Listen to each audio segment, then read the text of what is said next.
दोस्तों, आज हम बात कर रहे हैं बौद्ध धर्म में सबसे पवित्र माने जाने वाले बोध गया टेम्पल की। बोध गया बिहार का एक प्रमुख धार्मिक स्थल है जहां भगवान गौतम बुद्ध ने अपने बोध की प्राप्ति की थी।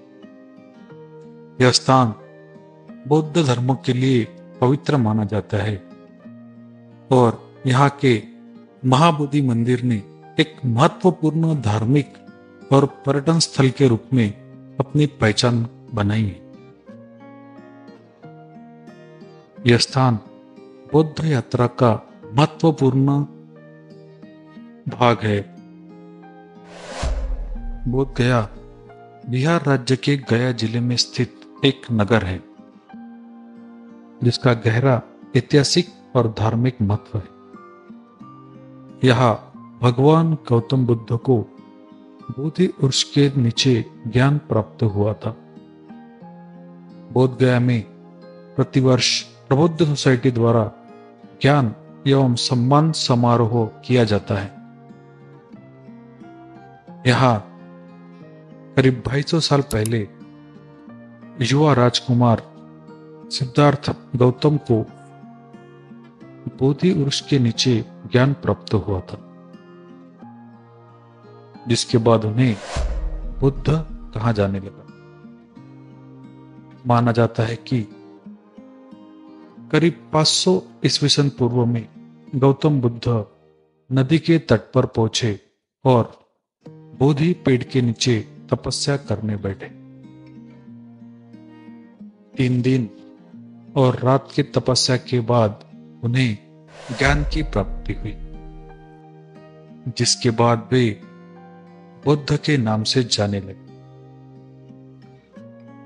इसके बाद उन्होंने वहां 7 हफ्ते अलग अलग जगहों पर ध्यान करते हुए बिताया और फिर सारनाथ जाकर धर्म का प्रचार शुरू किया।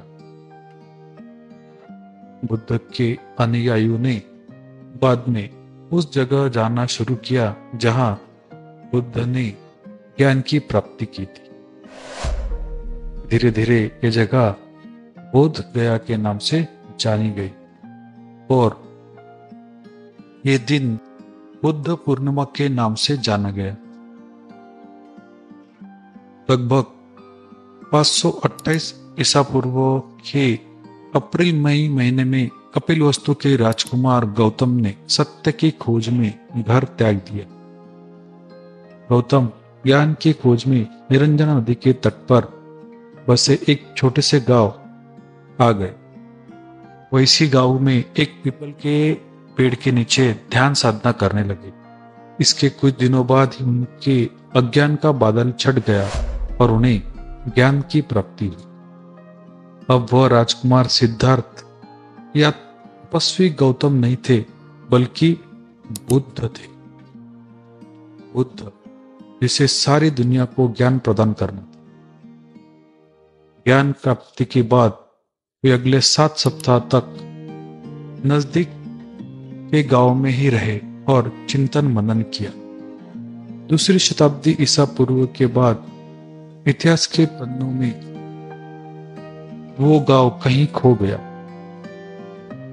इसके बाद यह गांव संबोधि, वज्ररसना या महाबोधि नाम से जाने लगा। मान्यता है कि महाबोधि मंदिर में स्थापित बुद्ध की मूर्ति का संबंध स्वयं बुद्ध से है। कहा जाता है कि इस मंदिर का निर्माण किया जा रहा था तो इसमें बुद्ध की एक मूर्ति स्थापित करने का भी निर्णय लिया गया था, लेकिन लंबे समय तक किसी ऐसे शिल्पकार को खोजा नहीं जा सका जो बुद्ध की आकर्षक मूर्ति बना सका। एक दिन एक व्यक्ति आया और उसे मूर्ति बनाने की इच्छा जाहिर की, लेकिन इसके लिए उसने कुछ शर्तें भी रखी। उसकी शर्त थी कि उसे एक पत्थर का स्तंभ तथा एक लैंप दिया जाए। उसकी एक और शर्त यह भी थी इसके लिए उसे 6 महीने का समय दिया जाए तथा समय से पहले कोई मंदिर का दरवाजा न खोले। उसकी सभी शर्तें मान ली गई, लेकिन कुछ गांववासियों ने तय सीमा से 4 दिन पहले ही मंदिर के दरवाजे खोल दिए। मंदिर के अंदर देखने के बाद उन्हें एक बहुत सुंदर मूर्ति दिखी, जिसका हर अंग आकर्षक था, लेकिन सिवाय छाती के। मूर्ति का छाती वाला भाग अभी भी पूर्ण रूप से तराशा नहीं गया था। कुछ समय बाद एक बौद्ध भिक्षु मंदिर के अंदर रहने लगे। एक बार बुद्ध उसके सपने में आए और बोले कि उन्होंने ही मूर्ति का निर्माण किया था। बुद्ध की यह मूर्ति बौद्ध जगत में सर्वाधिक प्रतिष्ठा प्राप्त मूर्ति है। नालंदा और विक्रमशिला के मंदिरों में भी इसी मूर्ति की प्रतिकृति को स्थापित किया गया है। आज विश्व के हर धर्म के लोग यहाँ घूमने आते हैं। पक्षियों की चहचहाट के बीच बुद्धं शरणं गच्छामि की हल्की ध्वनि अनोखी शांति प्रदान करती है। यहाँ का सबसे प्रसिद्ध मंदिर महाबोधि मंदिर है। अन्य धर्म तथा संप्रदाय के व्यक्ति इस मंदिर में आध्यात्मिक शांति की तलाश में आते हैं। इस मंदिर को यूनेस्को ने 2002 में वर्ल्ड हेरिटेज साइट घोषित किया था। बुद्ध के ज्ञान प्राप्ति के 250 साल बाद राजा अशोक बोध गया गए। माना जाता है कि उन्होंने महाबोधि मंदिर का निर्माण कराया। कुछ इतिहासकारों का मानना है कि 5वीं शताब्दी में इस मंदिर का निर्माण करा गया और उसकी मरम्मत भी कराई गई। हिंदुस्तान में बौद्ध धर्म के पतन के साथ साथ इस मंदिर को भी लोग भूल गए थे। ये मंदिर धूल और मिट्टी में दब गया था। 19वीं सदी में सर अलेक्जेंडर कनिंघम ने इस मंदिर की मरम्मत कराई। 1883 में उन्होंने इस जगह की खुदाई की और काफी मरम्मत के बाद बोध गया को अपने पुराने शानदार अवस्था में लाया गया। यह मंदिर मुख्य मंदिर के नाम से भी जाना जाता है। इस मंदिर की बनावट सम्राट अशोक द्वारा स्थापित स्तूप के समान है। इस मंदिर में बुद्ध की एक बहुत बड़ी मूर्ति स्थापित है। यह मूर्ति पद्मासन की मुद्रा में है। यहाँ यह अनुश्रुति प्रचलित है कि यह मूर्ति उसी जगह स्थापित है जहां भगवान बुद्ध को ज्ञान प्राप्त हुआ था। मंदिर के चारों ओर पत्थर की नकाशीदार रेलिंग बनी हुई है। ये रेलिंग बोध गया में प्राप्त सबसे पुराना अवशेष है।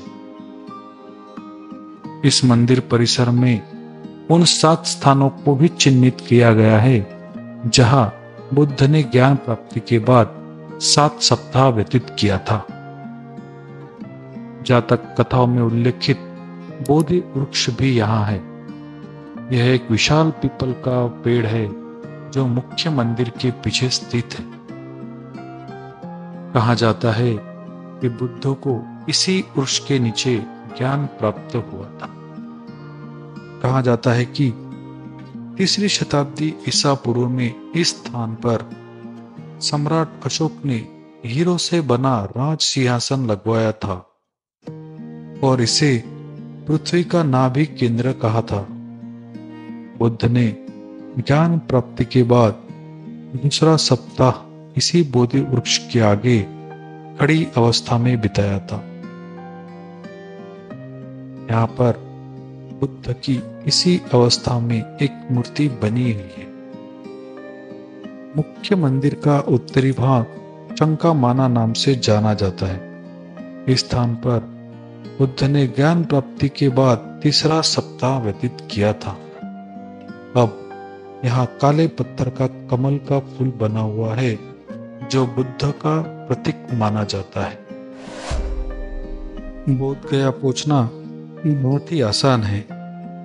आप बाय बस, ट्रेन या फ्लाइट से भी यहाँ पहुंच सकते हैं।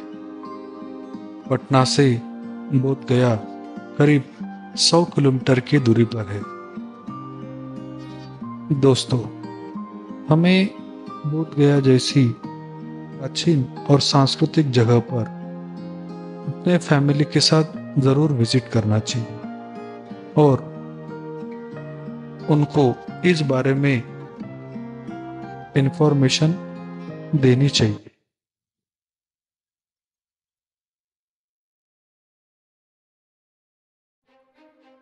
दोस्तों, आपको ये वीडियो कैसी लगी कमेंट में ज़रूर बताइए, और ऐसे ही वीडियोस और स्टोरीज़ को सुनने के लिए और देखने के लिए प्लीज़ मेरे चैनल को सब्सक्राइब कीजिए। और अगली बार मिलते हैं ऐसे ही किसी रोमांच भरी और इंटरेस्टिंग स्टोरी को लेके। Thank you.